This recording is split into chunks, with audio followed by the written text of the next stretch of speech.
अजित पवारांच्या जनसन्मान यात्रेतनं जिशान सिद्दीकी यांनी नेमकं काय म्हटलंय आपण पाहूया। तसंच जिशान सिद्दीकींच्या या भूमिकेवर काँग्रेसचे प्रदेशाध्यक्ष नाना पटोले यांनी देखील नेमकी काय प्रतिक्रिया दिली आहे। ओएसिस फर्टिलिटीच्या तज्ञांनी आयव्हीएफ उपचार पद्धतीद्वारे 1 लाखांहून अधिक जोडप्यांना मातृत्व प्राप्तीचा आनंद दिला आहे।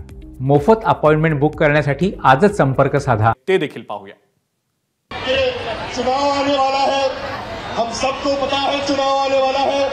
मेरी माताएं मेरे सामने बैठी है कि आपका बेटा, आपका भाई 2024 में फिर से आमदार का इलेक्शन लड़ेगा और आपके दुआ, आपकी प्रार्थना से फिर एक बार आपका आमदार बनूंगा।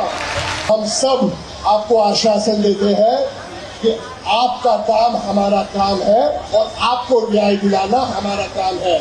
सिर्फ मोहब्बत की दुकान खोलने से कुछ नहीं होता, हमारे दिलों में भी मोहब्बत की बहुत जरूरत है।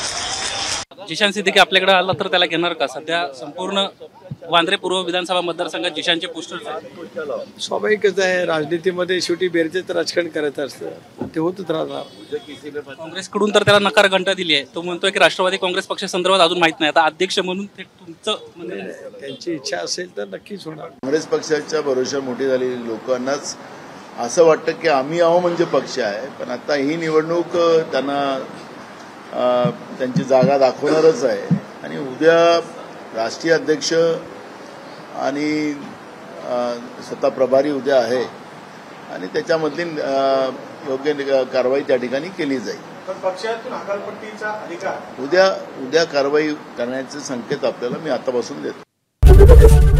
एबीपी माझा, उघडा डोळे बघा नीट।